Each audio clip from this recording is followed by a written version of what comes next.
Ooh, my beautiful people, allow me to collect myself.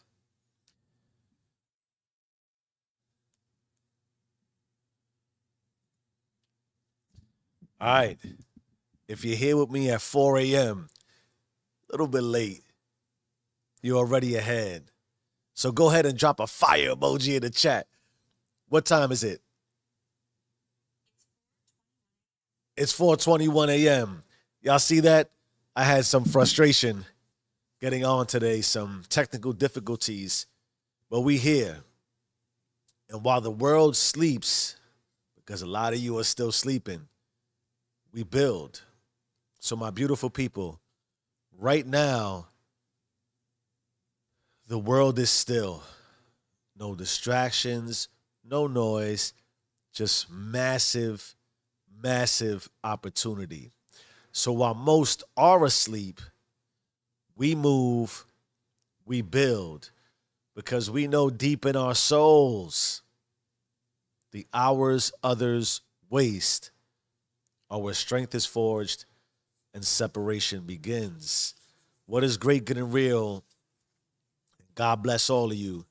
This is Raw at 4, where the foundation of our success is built while the world is still asleep. Because if you like me, there is no other time to do this. The discipline they fear, that's what fuels the strength we build. Because when the world shuts down, we rise up. My beautiful people, let's talk.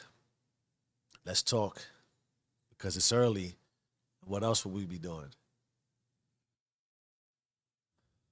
Most of us, probably all of us, we've been through some shit, right?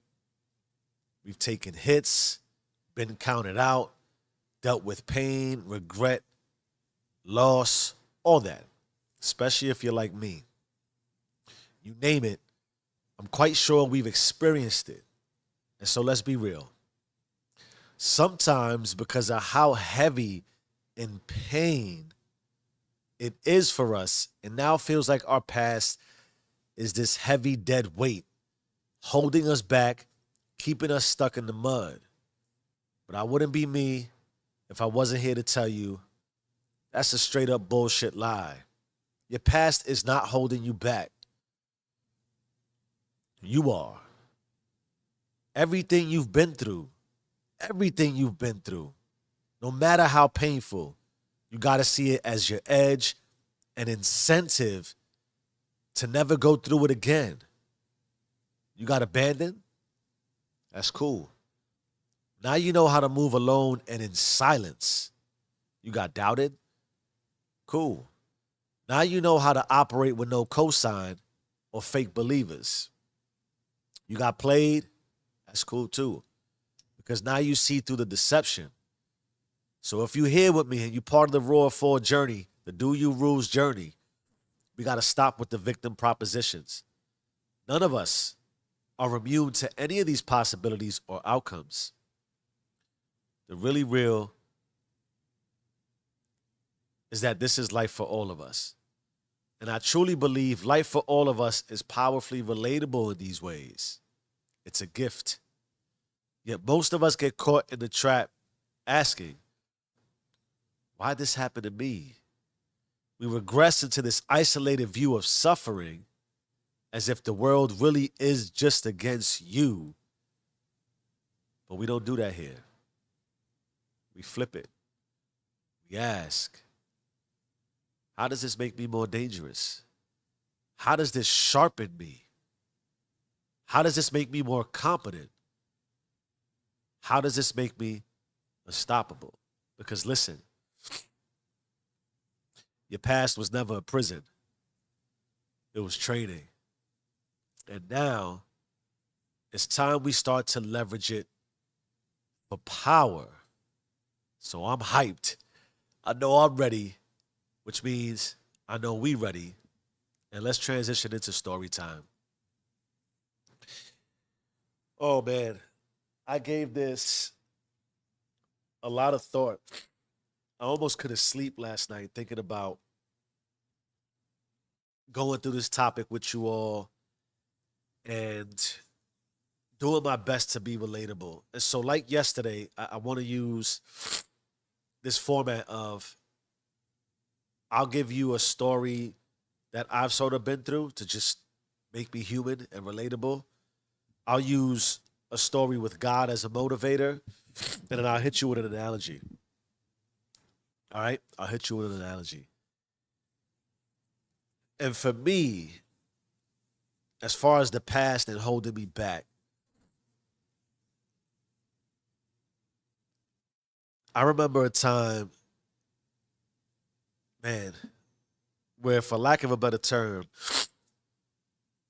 life was life was easier and that it was being provided for me. Give me a second, as a matter of fact. I'm sorry. Give me a second.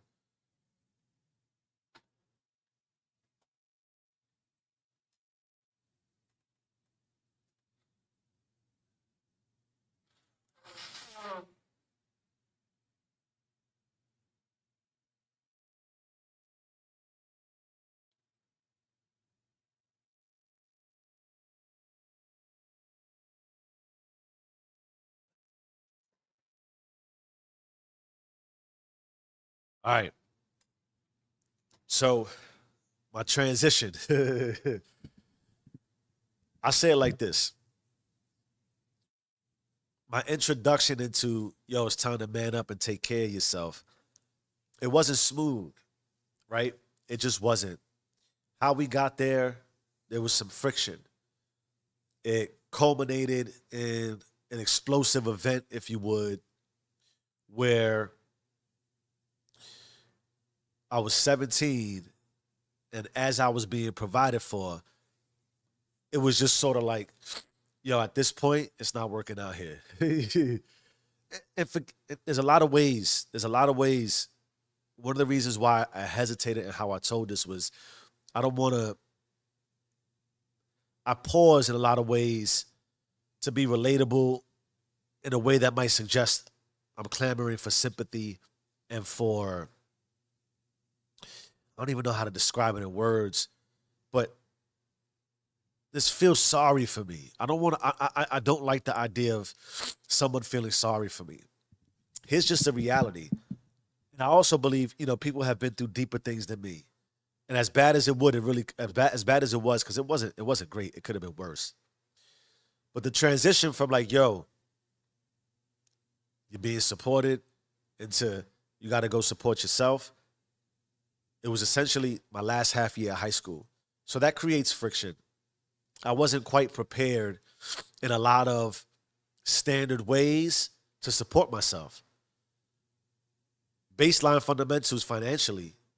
You talk about Chef Boyardee and ramen budget.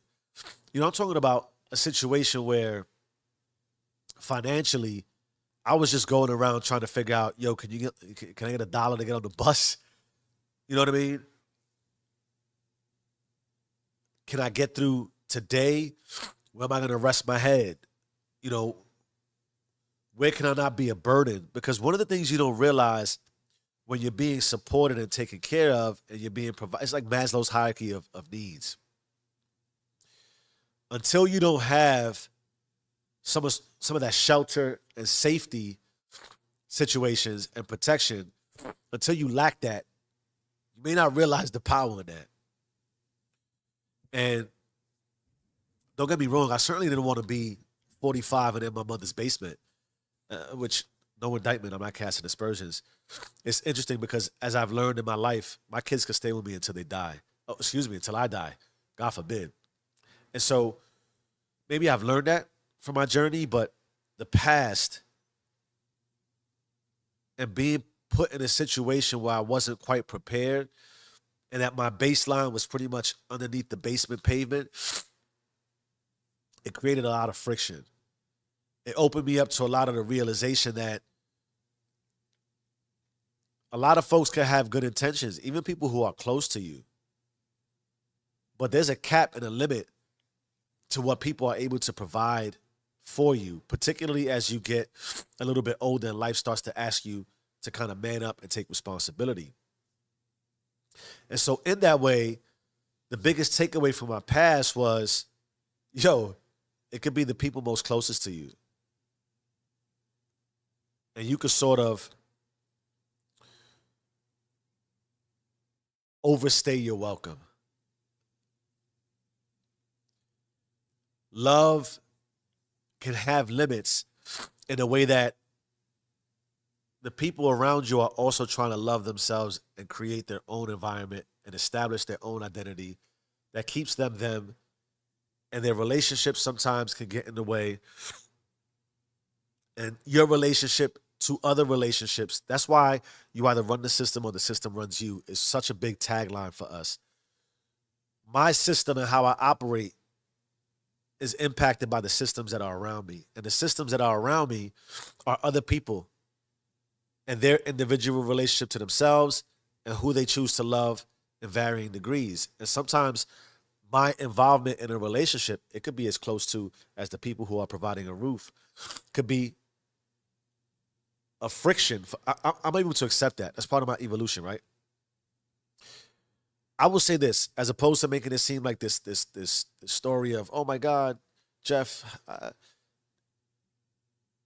when I was separated, when I went through my separation of, yo, man up, it's time for you to take care of yourself, I agreed with it. I had overstayed my welcome. I was cool with that too.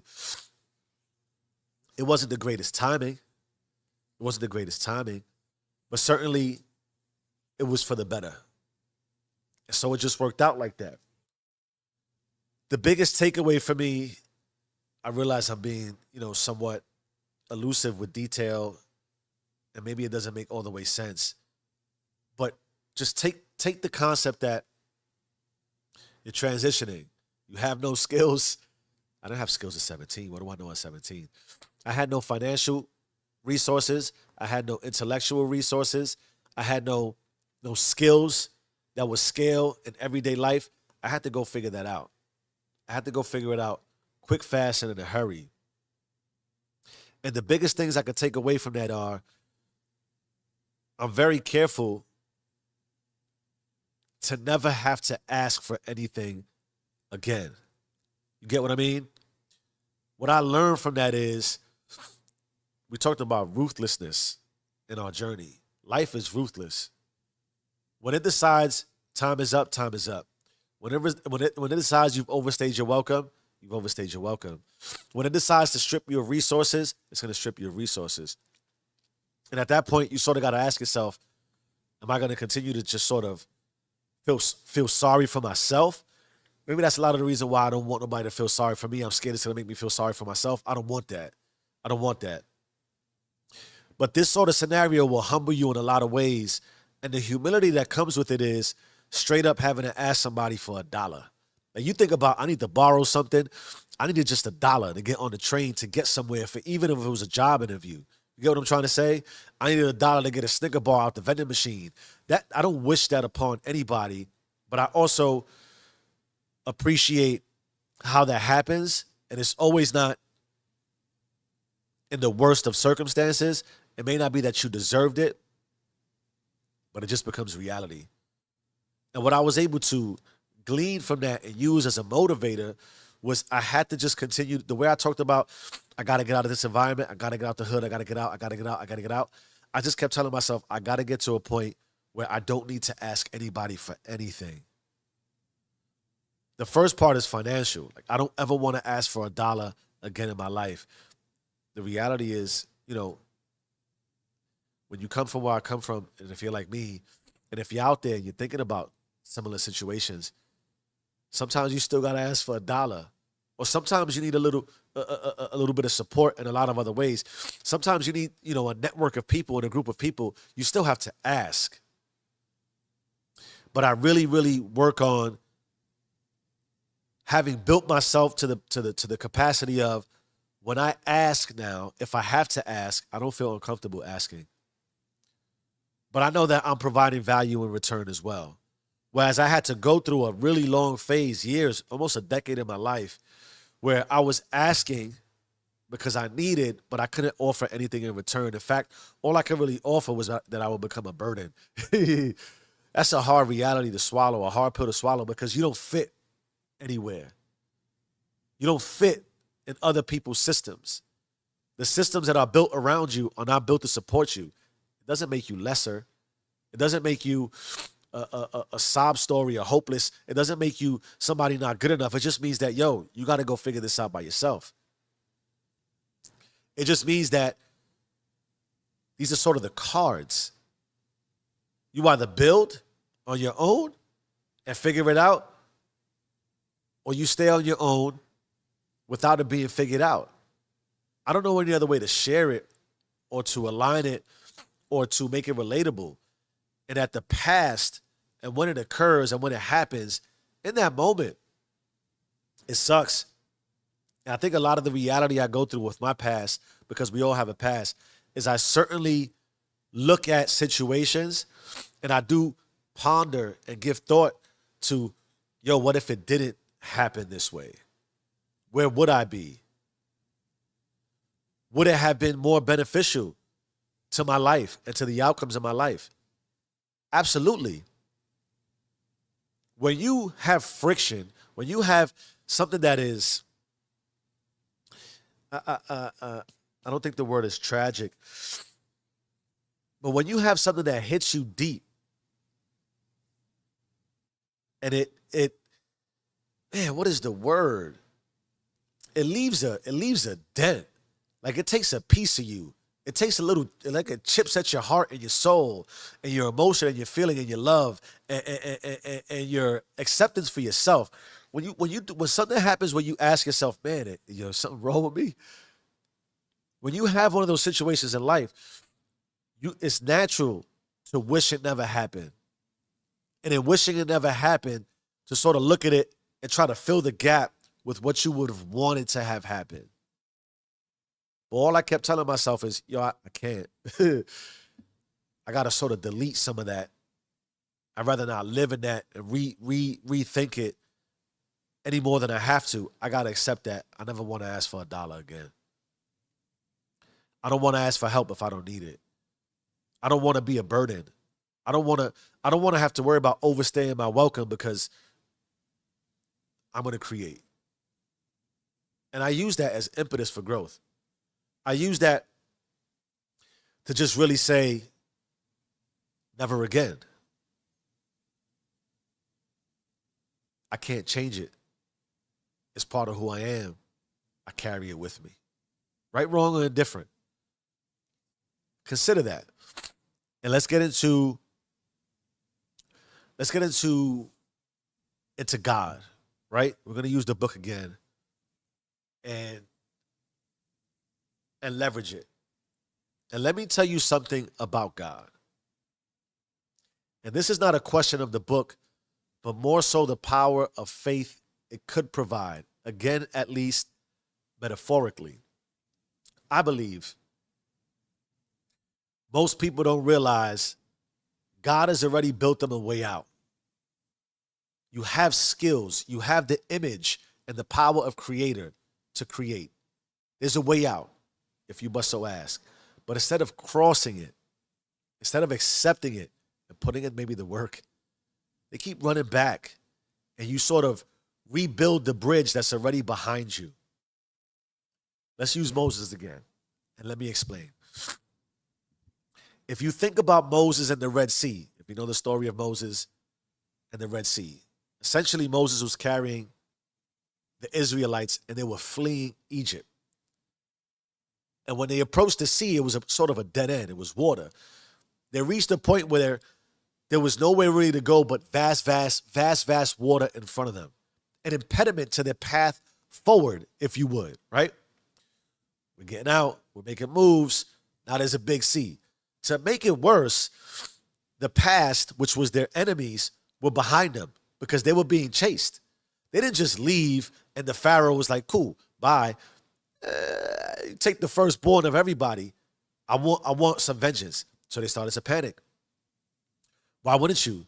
Now there's nowhere to go. And you start saying things like, we should have never left. And there's actually a quote where people were saying, we were better off as slaves. Imagine that. That although they were still in their trial, although of course there were still obstacles, it's painful, it's arduous, and it's difficult, my beautiful people, At this point, they were free.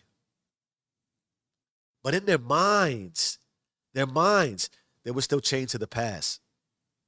So what did God do? God parted the sea and made a clear way forward. All they had to do was walk.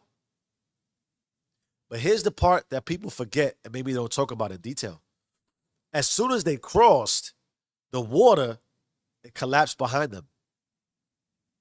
The bridge that opened up for them, the path, gone. And with it, God eviscerated the enemies of the past. You know what I'm saying? Because God wasn't removing demons with the intent to just lead them forward. He made sure they could never go back. Most of us, we don't move like that. And it's very popular to ask God for a breakthrough. Help me. Open up a path. Let me see. And when he gives it to us, we hesitate. How do we do that? We linger in relationships. He told us, like, yo, you need to leave that. You got to get out of that. We entertain habits we've long outgrew. Welcome to real life. We keep trying to fix what he already let die. It's very likely God already parted the sea for you, but the question remains, are you walking? Or are you trying to rebuild a bridge back to where you started? If you feel stuck, it's not because there's no path forward. There's always a path forward. It's because you're too busy looking back. You feel what I'm saying? Think about that. Let it hit. I gave you a little of my story. We just use God. We're not quite done. I want to give you another analogy, right? Hear me on this one. Walk this with me. Walk this with me. Come in my space with me. Most of us, and I think that this is a paradox that life offers, right?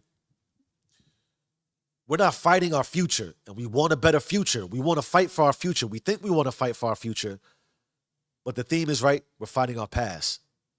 We want a new tomorrow, but when given today, like right now, we live it how we did yesterday. And then wonder why tomorrow never comes the way we hope it would. So imagine this. You and I and all of us individually are standing in a massive canyon and you yell your name into the void. Jeff! Right? And almost immediately, seconds later, you hear it back. Not as strong, not as clear, but it is still there. Stay with me. This is how most of us are living our lives. We move forward, at least we think we do, but the echo of who we used to be is still bouncing back at them. So when I say, Jeff, it comes back, Jeff, Jeff, Jeff, Jeff, right? And the craziest part, everything I hear, the echo, it's not even real anymore, my G. It's just a sound. That sound, a memory. But because we still hear it, we mistake it for truth. That name, that past version, is just sound. It's just memory. And memory ain't reality. Think about what I'm saying. I gotta sneeze. Woo.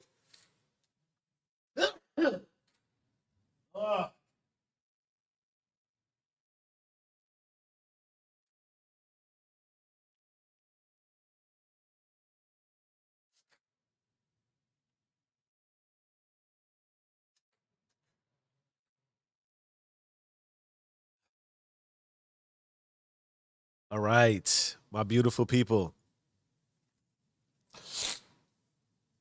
It's time for us to talk and engage. Do me a favor, let's check the chat. Drop a microphone if you in the chat. Oh, I'm not even signed in the chat. See that? Uh, this is part of my malfunction today. Google essentially didn't identify me correctly and shut me out of all of my connections. It wants me to open the app now. Two-factor authentication, right? We want to be secure, but not in a way where it restricts us. All right. We're in the chat. We're in the chat. We're in the chat. Who's in the chat? Nobody's in the chat yet. And that's okay. That is okay by me. I needed to do that. There we go. I just minimized myself. I'm sorry. Well, my beautiful people, if you catch this later, because I believe it's on its way to you, drop a mic in the chat if you've been hearing echoes of the past, right? Whenever this makes it to you, however this makes it to you, I believe it's intended for you if it got to you. Just drop a mic in the chat. Drop a mic in the comment section. Let us know if you're hearing the echoes of your past. And then consider this. Let us know what's one thing from your past that is still bouncing back at you. Like, think about it. Drop it in the comments. Drop it in the chat. Journal it to yourself. In peace and private. That's a powerful thing to do. Go alone. Pray on it. Contemplate it. Let it hit you. Accept it. Believe that it's happened already. And then let it die. No more repeating old doubts. No more entertaining old fears. Together, this is why we're here. We walk in faith. Together, this is why we are here. This is why this made it to you. We move forward. I believe. And sometimes we got to hear that. I believe in you because I believe in me, even when no one was believing in us. You get what I'm trying to say? This is life. We all deal with it. So let's challenge ourselves. For the next 24 hours, I want you to do this for yourself. Nobody else. It's the do you rules. Give deep contemplation to the number one thing from your past that you think is holding you back. Grab it. Embody the moment. Let it embody the moment. Become the moment of that past, then flip it. Find the lesson. Find the strength in it. Use it today. Not tomorrow, not next week. Today. Give yourself permission to make that past work for you. Because we're not victims of circumstance. We are architects of execution. The past hurts. It hurts, it hurts, it hurts, it hurts, it hurts. It sucks. It's not going to change, man. If God has closed the door, stop trying to open it. Leave it shut. If he has parted the sea, stop standing at the shore. The only way forward is forward. You either run the system or the system runs you. Change your mind, change your life. I am who I say I am. Do you and stay rich.